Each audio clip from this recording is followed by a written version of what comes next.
FTP நேயர்களுக்கு வணக்கம். இன்று நம்மோடு சிறப்பு நேர்காணலுக்காக இணைந்திருக்கிறார் மூத்த பத்திரிகையாளர் பாக்கி அவர்கள். சார் வணக்கம். வணக்கம் சதீஷ். எப்படி சார் இருக்கீங்க? நல்லா இருக்கேன் சார். சார், திமுக தன்னுடைய 5 ஆண்டு ஆட்சியை நிறைவு செய்திருக்கு. தொடர்ந்து பலரும் பாராட்டு தெரிவிச்சுட்டு வராங்க. ஆனா தொடர்ந்து பல ட்விஸ்டுகள் திமுக கூட்டணியில அரங்கேற்றிட்டே தான் இருக்கு.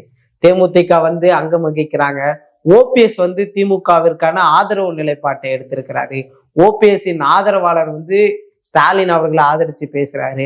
இதெல்லாம் எப்படி சார் புரிஞ்சுக்கிறது, எப்படி பாக்குறீங்க? பரபரப்பான சூழல். விஜயகாந்த் எந்த சஸ்பென்ஸ் படத்துலயும் நடிச்சல, ஆக்ஷன் பிலிம்ஸ் தான் நடிச்சிருக்காரு. அதாவது சஸ்பென்ஸ்னா இந்த பக்கமா அந்த பக்கமான்னு யாரும் தெரியாது. கடைசியில ஒரு அவரான்னு தெரியாது, யார் வில்லன்னு கடைசி சீன்ல வெளியில வரும். அதுதான் சஸ்பென்ஸ்.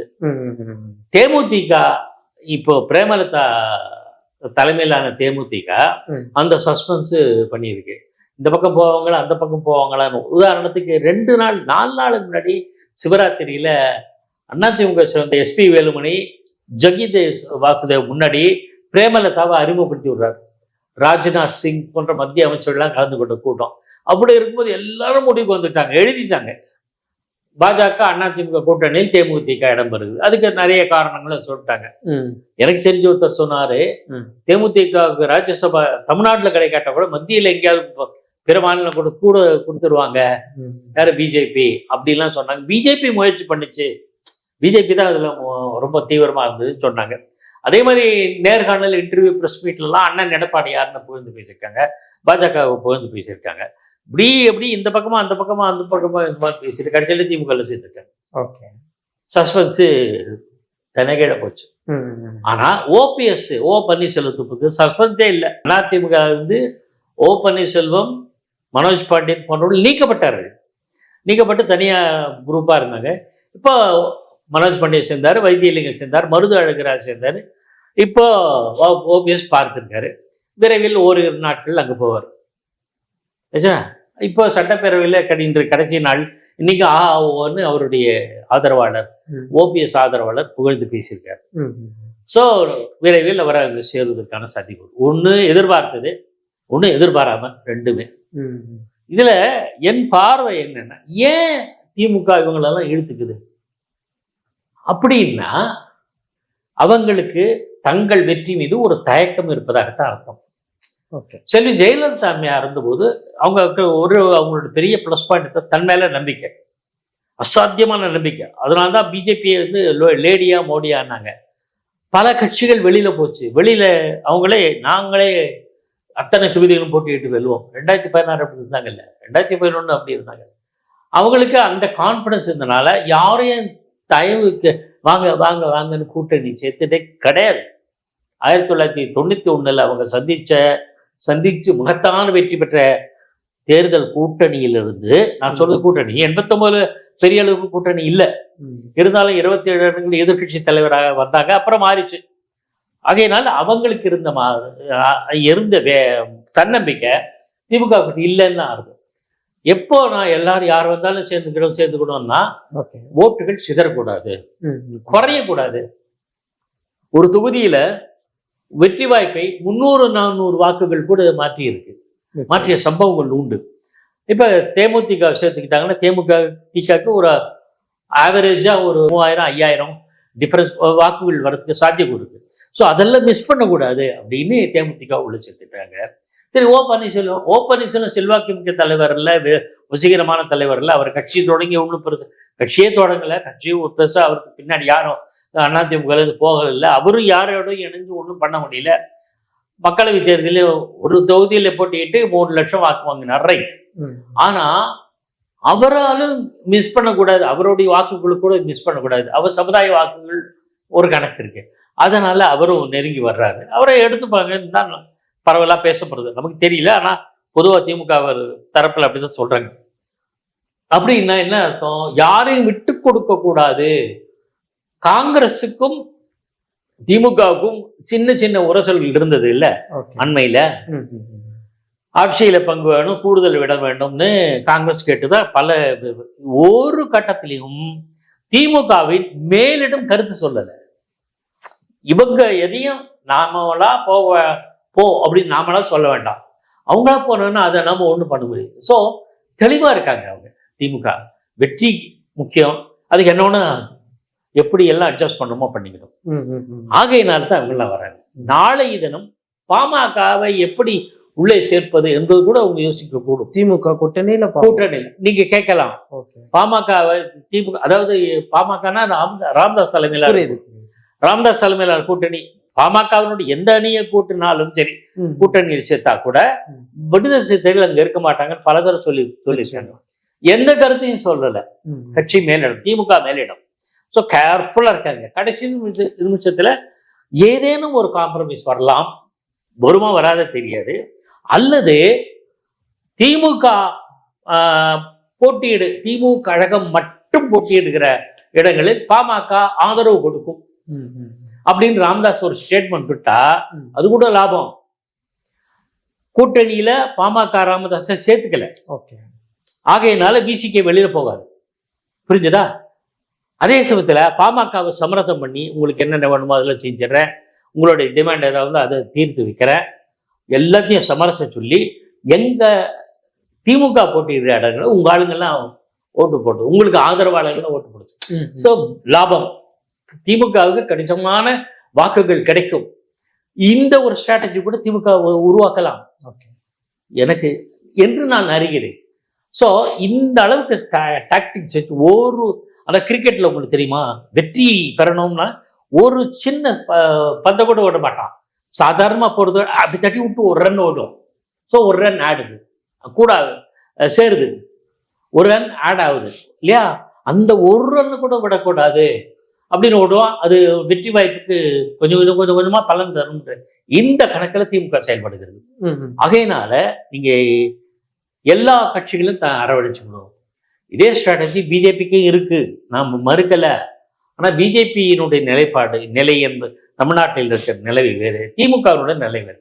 இவர்கள் ஆட்சியை தக்க வைத்துக் கொள்ள வேண்டிய நிர்பந்தத்தில் இருக்காங்க. அதுக்குதான் இவ்வளோ நலத்திட்டங்களை அறிவிக்கிறாங்க, இவ்வளோ அரசியல் நிகழ்வுகள் இருக்காங்க.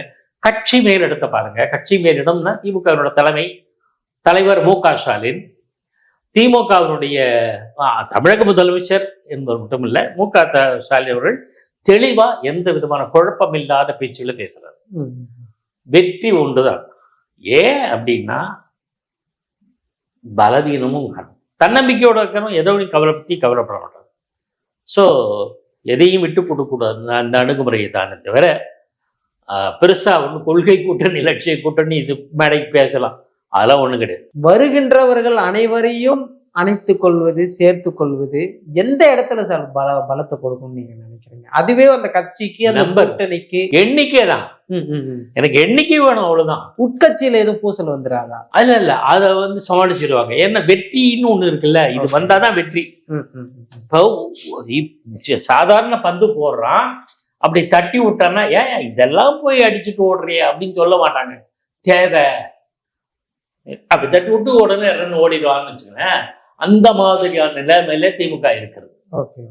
இதுவும் மிஸ் பண்ணக்கூடாது. அப்ப அதை சொல்லி கட்சிக்காரங்களை சமாதானப்படுத்தும். தேமுதிக வருகை குறிப்பா எந்த இடத்துல திமுகவை வலிமைப்படுத்துதுன்னு நீங்க பாக்குறீங்க? அதான் வாக்குகள் ஏதேனும் அவர்களுக்கு பாதிப்பை ஏற்படுத்தும் சூழல் வந்தா, ஏன் நான் இந்த திரும்ப சொல்றேன்னா, நாளைய மறுநாள் அதிமுக பொதுச் செயலாளர் எடப்பாடி பழனிசாமி தீவிரமாக இறங்குகிறார். தீவிரமாக களத்தில் இறங்குறார். இப்போ நாளைக்கு மறுநாள்.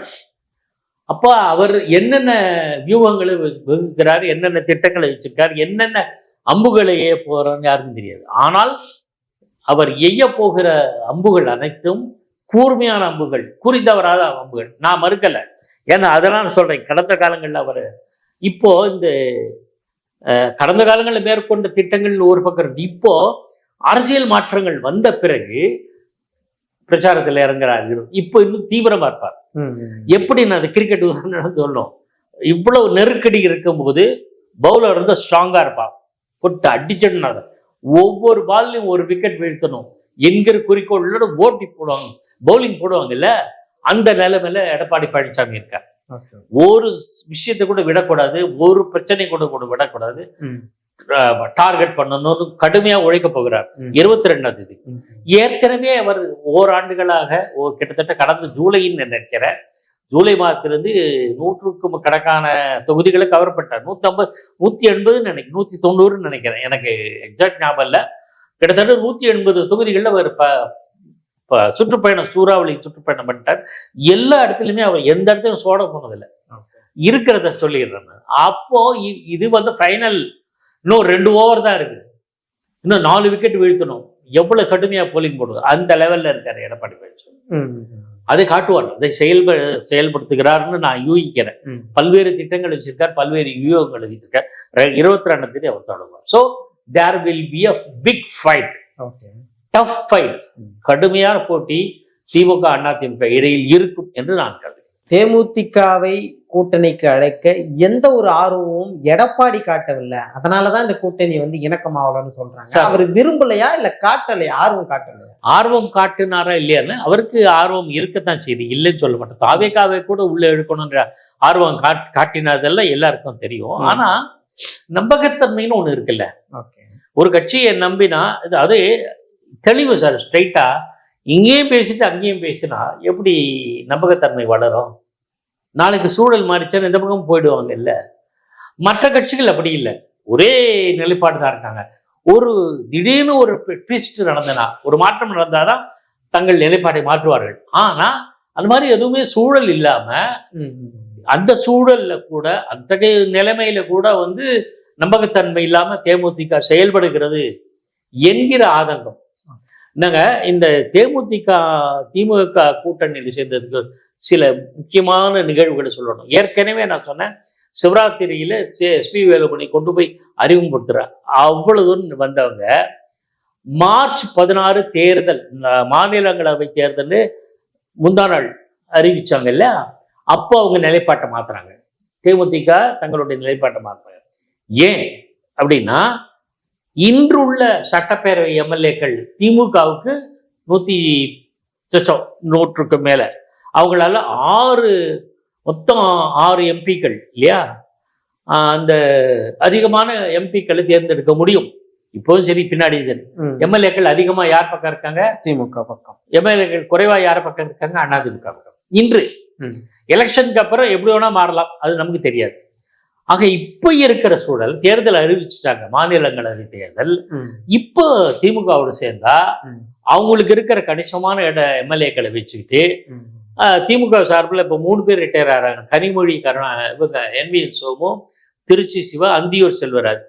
இவங்களோட இடத்துல ஏதாவது ஒரு இடத்துல தேமுதிகவுக்கு நம்ம கேட்டு வாங்கி பெறலாம், ராஜ்யசபை குறிக்கோளில் கேட்டு வாங்கி பெறலாம் என்கிற எண்ணம் திடீரென்று பிப்ரவரி 18ஆம் தேதி அவர்கள் தோண்டி இருக்கக்கூடும். இந்த தேர்தல் அறிவிப்பு, மாநிலங்களவை தேர்தல் அறிவிப்பு இது பண்ண பிறகு. ஸோ சரி, இதுதான் கரெக்ட் தருணம். டக்குனு ஏறிடும். பஸ்ஸு கிளம்புது, இன்னொரு பஸ்ஸு காலியாக இருக்கு, அது எப்போ கிளம்புமோ தெரியாது. இந்த பஸ்ஸு இப்போ கிளம்புது, இப்போ பிடிச்சோம்னா இந்த நேரத்தில் இந்த இடத்துக்கு போனோம், டக்குனு முடிவு எடுத்துறாங்க. இது ஒரு காரணமா இருக்கும். மற்ற சில காரணங்கள்லாம் சொல்றாங்க. அவங்களுக்கு வந்து தேர்தல் செலவையே, தேமுதிக போட்டியிடுகிற இடங்கள்ல தேர்தல் செலவையே திமுக ஏற்கும் என்று பேச்சு அடிபட்டது. அது ஒரு காரணம், செலவு பத்தி பிரச்சனை தேர்தல். 3வது ஒரு காரணம் நான் பார்க்கிறேன். அதாவது இது திமுகவுக்கு ஒரு ஸ்ட்ராட்டஜி. திமுக ஒரு உத்தியை கையாளுகிறது. கூட்டணி பேச்சுவார்த்தையில உரசல்னு சொல்ல முடியாது, ஒரு விதமான பிரச்சனை ஓடிட்டு இருக்குல்ல. கூடுதல் இடங்கள் வேணும், ஆட்சியில் இருக்கணும். யார் கேட்கறாங்க? காங்கிரஸ் கேட்டு பல்வேறு டெவலப்மெண்ட் வந்து இல்லை. KC வேணுகோபாலை MK ஸ்டாலின் சந்திக்க மறுத்தார். ஆட்சியில் பங்கு திமுக விமர்சனம் பண்ண மாணிக்கம் தாக்கூரே அவர்கள் கண்டிக்கவில்லை. எத்தனையோ பல்வேறு பிரச்சனை. எந்த நேரத்திலும் காங்கிரஸ் திமுக கூட்டணியிலிருந்து வெளியேறினால், நீ வெளியேறினா போ, நான் இன்னும் 2 பேர் வச்சுக்கிறேன் என்று காட்டுவதற்கான ஒரு மெசேஜ். நீ போனா போயா, இவங்களை வச்சுக்கிற என்கிற மனநிலைக்கு வந்துருங்க. அதுல ஒரு லாபம் கூட அவங்களுக்கு. காங்கிரஸ் போச்சுன்னா 25 சீட்டு மிச்சம், 6 சீட்டு தேமுதிக கொடுக்கலாம். நாளைக்கு OPS வந்து அவருக்கு ஒரு 3 சீட்டு கொடுக்கலாம். 6 + 9 போக 16 சீட்டு இருக்கு. 16 சீட்டு ஒவ்வொருத்தருக்கும் 2 பிரிச்சு கொடுத்துட்டு நாம கணிசமா போட்டி கட்டலாம். இந்த கணக்கு இருக்கு இல்லையா திமுகவுக்கு. திமுக ஒரு மெசேஜ் அனுப்புது காங்கிரஸ்க்கு, மறைமுக மெசேஜ். நீங்க லேட்டா போங்க, அப்படின்ற மாதிரி. ஸோ இந்த மாதிரி ஸ்ட்ராட்டஜிஸ் இவ்வளவு இருக்கிறதுனால தேமுதிகவை திமுக எடுத்துக்கிச்சு. இந்த மாதிரி ஒரு வாய்ப்பு இருந்ததுனால தேமுதிக திமுக பக்கம் போயிருக்கு. அவ்வளவுதான். நிச்சயமா சார், பல்வேறு விஷயங்கள் பேசணும், தொடர்ந்து பேசுவோம் சார். FTV சேனலுக்கு என் நெஞ்சார்ந்த நன்றி.